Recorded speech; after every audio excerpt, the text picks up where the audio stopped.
All right, guys, good Saturday morning and welcome into the Auburn pregame show brought to you by Medical Properties Trust. I'm Simone Eli alongside Matt Scalisi. It feels like, I was just telling Matt, it feels like Auburn has not played a football game. It's only been 2 weeks, guys, but it feels like it has been so much longer.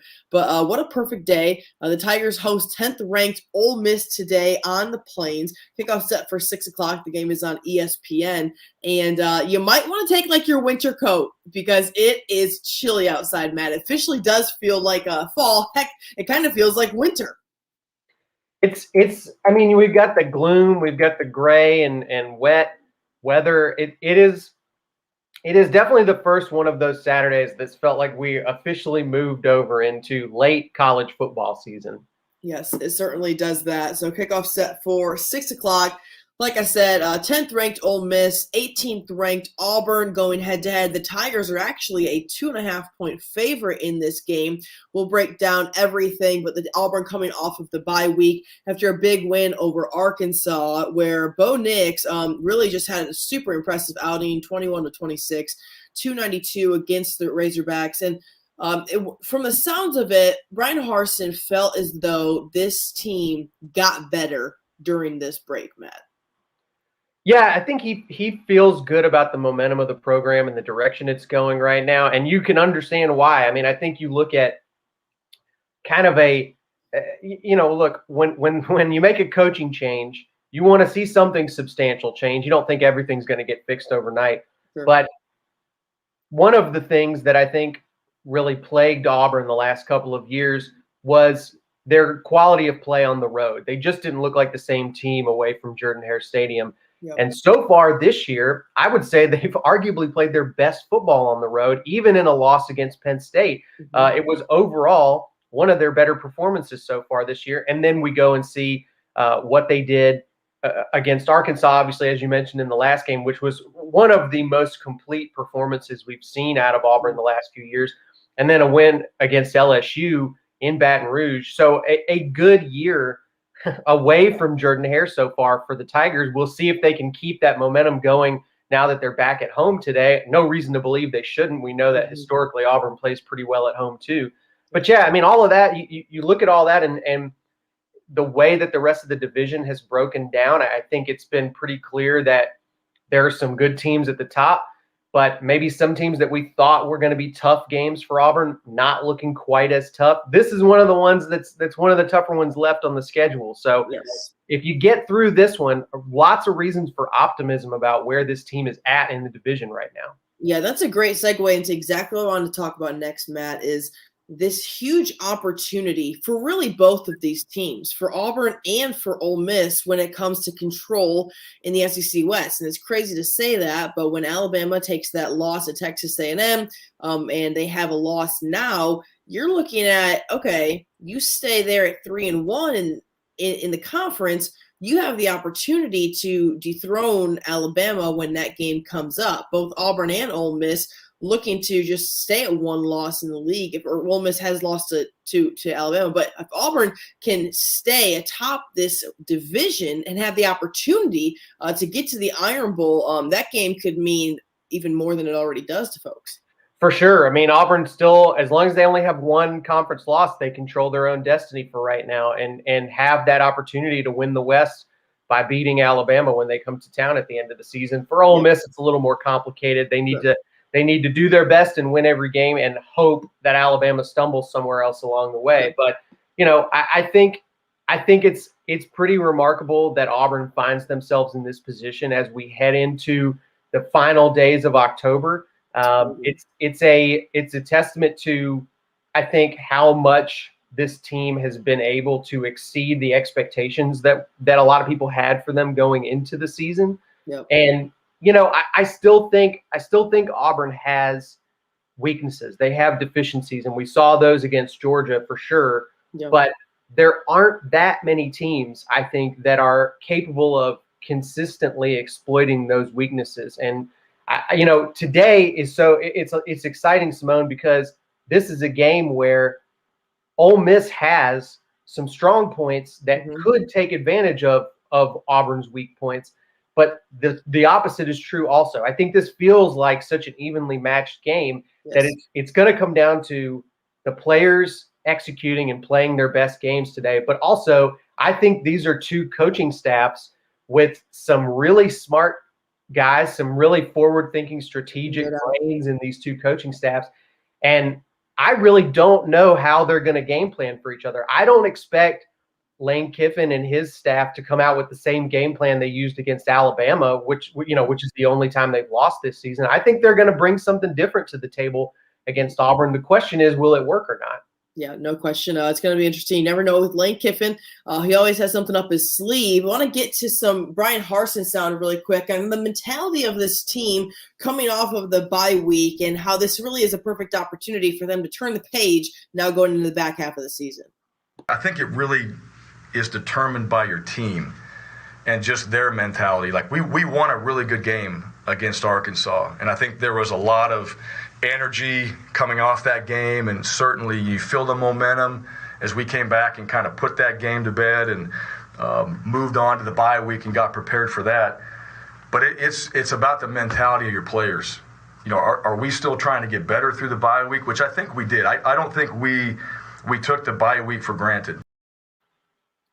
So Brian Harsin feels good about how things went in the off week after coming off that win against Arkansas, whereas Ole Miss, a huge win in Tennessee. That's kind of one that was just a crazy game over there, and then a win against LSU. So definitely riding some momentum right now. Actually, 3 wins in a row for Ole Miss, Matt.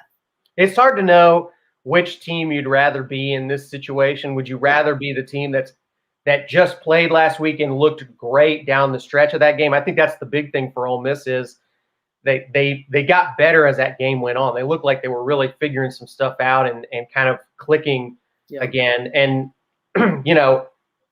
that's valuable. That I think there are a lot of coaches, including Brian Harsin, who would say there's value to doing that, to going out there week after week and remembering what it feels like to succeed doing that. But obviously, if you're a team that's banged up a little bit, and Auburn has been at times this season, it can be good to get that week of extra rest in and that extra week of preparation for a really tough opponent. So hard to know who's at the advantage here as far as that part of it goes. I think they both are coming into this game playing some of their best football of the season. And to me, that's part of what makes this one of the most exciting, if not the best game in college football today.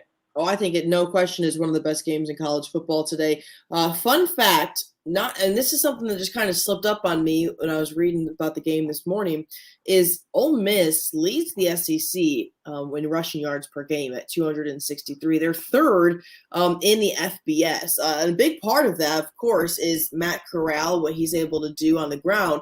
But they also have a boatload of running back, kind of like a running back by committee situation. And that's really where I see the biggest matchup today is this Auburn defensive line trying to stop the run at home against a very, very talented Ole Miss run game, Matt. For sure. I think Ole Miss has been an interesting team in terms of their evolution this year. We saw them a year ago, and we kind of all came to know them as this very fast-paced, high-powered offense. And they got slowed down a little bit when teams started to figure out, hey, we can kind of drop a bunch of guys into coverage against Matt Corral, and it really takes away a lot of what they do. Well, Matt Corral started running against that this year. When you don't put enough guys on the line, I think Lane Kiffin started figuring out we actually have pretty good ability to run the ball with Matt Corral in those situations, and they've been dangerous with it this year. So it keeps you honest. It means that you have to be really good at every unit of your defense. You have to be strong at every level. I do think Auburn has talent to do that. I think that they can play in man coverage with these Ole Miss receivers. Now, they're really good. You're going to get beat a few times. You're not going to lock them down all day long, but you don't have to do it every time. You have to make enough of those plays at the right moments. I think Auburn has an improving pass rush. I don't think they're where they want to be yet, but I think that they're going to be able to cause some disruptions in the backfield to Matt Corral today. And you've got to play disciplined football up front. You cannot allow for Corral to get loose when those frustrating situations where you think you've gotten to him in the backfield and you left the lane open and there he goes. That those have got to be cleaned up and shut down today. So it's a offense that can do a lot of things and can hurt you in different ways. And so you just have to play really strong, sound football. And I think Derek Mason also kind of a guy who's known for picking his moments to get aggressive and being very strategic about that. That will be really important today too. Yeah, I think it's crazy to see the evolution of Matt Corral, even from a year ago. This is a guy who I think he had like 5 or 6 interceptions. I mean, to see how much he has really just calmed down in Lane Kiffin's system and really come into his own has been super impressive. If you're just tuning in, this is the Auburn Pregame Show brought to you by Medical Properties Trust. Matt Scalisi, Simone Eli. We're talking Auburn and Ole Miss. Kickoff set for 6 o'clock. On the topic right now of Matt Corral, the Rebels quarterback, who is super impressive. His decision-making has really, really improved throughout the season. He has gotten an idea of, all right, it's time for me to take off. It's time for me to extend the play. It's been a huge part of their success, especially on the ground, as Ole Miss ranks 3rd in the FBS.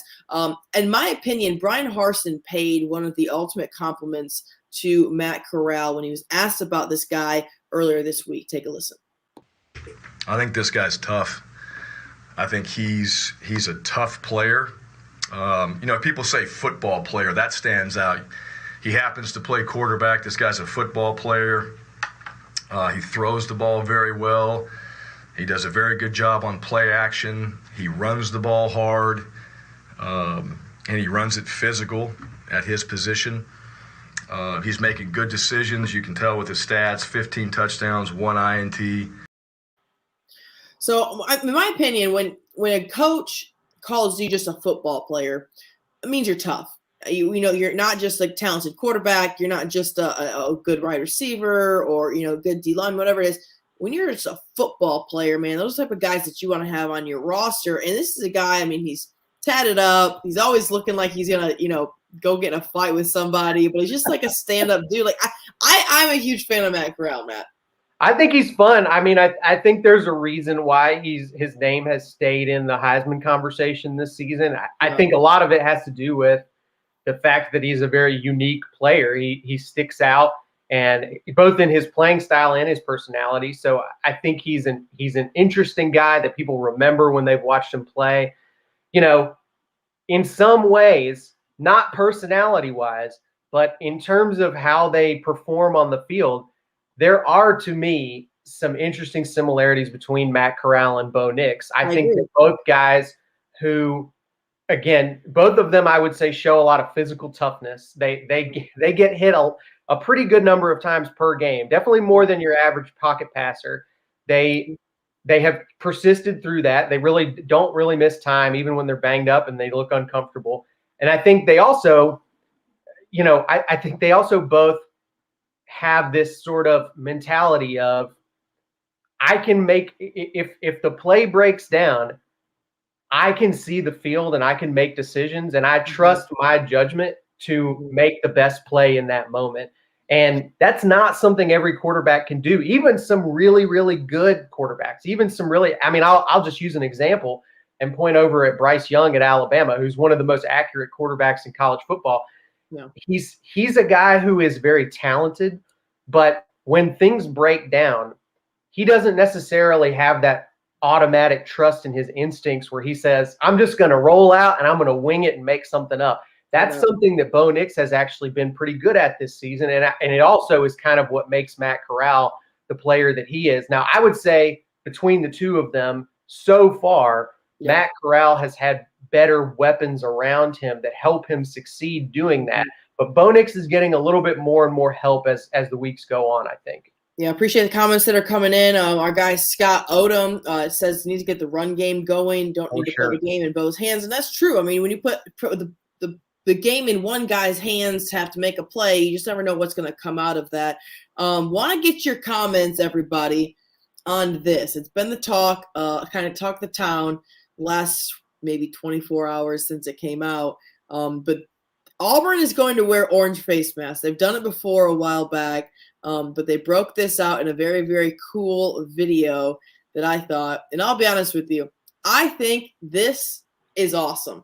I think this looks as cool as I've seen it. I like it even better than the white ones. Heck, I think I like it better than the traditional blue ones. But this is very, very neat. Guys, what are your thoughts? Matt, what are your thoughts on these orange face masks? Kudos to Brian Harsin for kind of, put his own touch on things. It's Halloween weekend. That's kind of the video that Auburn used to release this. I just think it's neat, man. I think that, I'm all about tradition. I'm all about keeping things as they have been for years. But I also think that you can do a little bit something different and get guys fired up. Small things like this kind of gets those college players going, and it gets high school players going too. I mean, like you're recruiting, and they want to see. I mean, don't be like Oregon where they got literally like 1,700 different jersey opportunities. But I think this is neat. I think it's cool. Auburn fans, I think there probably still are some who are traditionalists and say don't ever change anything. But I think the ones that I see out there on social media, they go nuts for even the tiniest little detail that gets changed on the uniform. And I think that's a fun little way to mix things up. Is it going to affect the performance? No, but is it fun for the fans? Does it add a little bit of energy to to the anticipation of this game? I think it does. I mean, why not make it a little bit more fun for people? Yeah. I think it also, even, we talk about tradition. This actually, in a way, is paying respect, I think, to tradition, because this is something that we used to see from Auburn uniforms back in I think it was the late 70s, early 80s. Yeah. So a very good era, especially in the early 80s for Auburn football. A nice little tribute to things that have gone before. Now, it's not as drastic as wearing, different color helmets, wearing different color jerseys. But I think you can do fun little nods like this every once in a while, not upset anybody, and you don't have to look like you're Boise or Oregon or whatever, and totally changing your look every week. I think it should still look like Auburn, very recognizably. I think that's what you want. You want little different touches that still, when people turn on the TV, they immediately know that's Auburn. Yeah, kudos to the Auburn video team, the folks that added all this stuff. If y'all have not seen the video on Twitter, it's very, very neat. Go check that out. They were posted yesterday. Injury updates. Owen Papo. I'm not sure I ever actually say his name. I think that's right. Is that right? Because I've heard it about 100 different ways. But Brian Harsin at least said a couple days ago he seemed optimistic about Owen being back in the rotation, and that would be a huge when it comes to getting injuries back. You talked about Auburn being banged up late in the year, like everybody is. It's kind of something that everyone has to deal with. But Owen potentially being back in the lineup would be a huge, huge deal, especially today against this Ole Miss team who's pretty talented. For sure, and I think actually Scott, it was, who mentioned earlier, the key to beating Ole Miss being that, stopping their run, being the run game, basically. And it's true. I mean, you go back and look at the one example we have this year of somebody beating Ole Miss and shutting them down. It was Alabama totally shutting their run game down. And on the other side, controlling the ball, being able to effectively run too, which we talked about that a little bit, needing to get the running backs going. But that's a huge part of it. If you can take the run game away from this Ole Miss offense, they really become much, much easier to defend and tee off against. And I think having a great, solid player back in the front seven that understands the defense and can make calls and communicate with his teammates, it's a huge difference. It's a lot bigger than just one player in this particular case. So, we'll see. We'll see what the lineup looks like out there. Simone, we had another comment I wanted to get to real quick from Rhodes Prince, and I was about to say that. Yeah, I wanted to talk about the receivers and tight ends, and I think that was one of the big improvements, the big differences that kind of made everybody's jaws drop against Arkansas for this Auburn team was the passes that were being dropped in previous weeks were being caught in that game, and the receivers that were not getting open were streaking down the field with plenty of space between them and their DB. So something different is happening. There's separation being created. There's consistency more with these players and how they're executing when they get the ball thrown to them. And Brian Harsin was actually asked about it this week and what he thought, how he thought things were coming along basically since they made a coaching change at the wide receivers coach position. And he seems like, I think he acknowledges that it wasn't going to be immediately smooth, and it wasn't. Sure. But Yeah. I think we're possibly seeing the effects of things starting to kick in, guys starting to understand what's being expected of them from their new coach at that position now. Yeah, I totally agree. If you look at the numbers from that Arkansas game, I mean, Bo Nix was 21 of 26 for 292 and 2 scores, and he found a boatload of receivers throughout that game. And Luke Deal, you're talking about just how guys have progressed. I've really been impressed with what he has done so far. So, again, a lot of positive things when you look at this Auburn offense, especially coming off that Arkansas game. I don't think you can understate how significant that win was against Arkansas on the road, of course, going into the bye week. So tonight, the Ole Miss Rebels are in town on the Plains. It's going to be a chilly one. I don't know what the forecast is. I'm not a meteorologist, y'all, but if it's any indication the last couple of days of what we've seen, it's going to be a little bit chilly. So get your sweatshirt, sweater weather, look a little fall-like. It's going to be cute out there. 6 o'clock kickoff. You're supposed to wear, if you're going, by the way, I'm told you're supposed to wear orange. It's one of those. It's orange out. The face mask. If you have an orange jacket, that's what you should go with. That's what I'm told. Absolutely. I mean, look out. That's orange. I mean, I like orange. I'm a big orange person. So orange face mask, orange out against Ole Miss and Lane Kiffin. Looking around the rest of the SEC, Matt, no games early. We got Missouri and Vanderbilt, if you have nothing better to do, at 2 o'clock. And then 2:30, Georgia and Florida. I'm not sure how much of a game that's going to be, but it's worth watching. I don't know. I mean, I think it's worth watching at least for a little while to see. I think Florida's in kind of a nothing to lose position and might throw the kitchen sink at Georgia a little bit and come out and do some weird stuff. So it's at least worth watching to see how that plays out. You never know. Ole Miss Auburn at 6, Kentucky Mississippi State at 6 as well. A big matchup in the Big Ten this morning. If you want to grab some coffee, which is what I'm about to go do, and make some bacon or something like that. Michigan State, that's a number 6 versus number 8 matchup at 11 a.m. I'm always interested to see how these games pan out because when it comes to the Big Ten, it's like cannibalism. Like they never know. They just eat themselves alive. You never really know who's going to be ranked where and things like that when it comes to the Big Ten. But this is a big game, at least when it comes to potential national rankings down the road here with the college football playoff rankings coming out pretty soon. Could for sure result in one of those two teams being one of the 4 playoff teams. So definitely, if you're a person who keeps up with that stuff, worth watching that game. Yeah, no doubt. And then Penn State and Ohio State tonight at 6:30, but we'll be much more interested in what's going on over there in Auburn. But guys, going to be a good one. Going to be a big test for both of these teams. Believe it or not, Auburn is ranked 18th, Ole Miss 10th, but Auburn is about a 2.5, 3-point favorite in this game at home. I think the fact that it is on the Plains is a big part of that, Matt. Any last second thoughts here before we say goodbye? I mean, I do. This does feel like a very big moment in the season for Auburn, and maybe even bigger beyond that. Maybe in a bigger picture sense, this is an opportunity, I think, for Brian Harsin to get what I think you could fairly call a pretty signature win for his program. Beating a top 10 team in Jordan-Hare Stadium is a big moment for any coach. It hasn't happened yet for Brian Harsin. They've had a good season so far. Winning this game, we might start to use different adjectives than good. It might start to turn a different direction, and I think it could immediately up the buy-in for Brian Harsin and what he is doing with his program.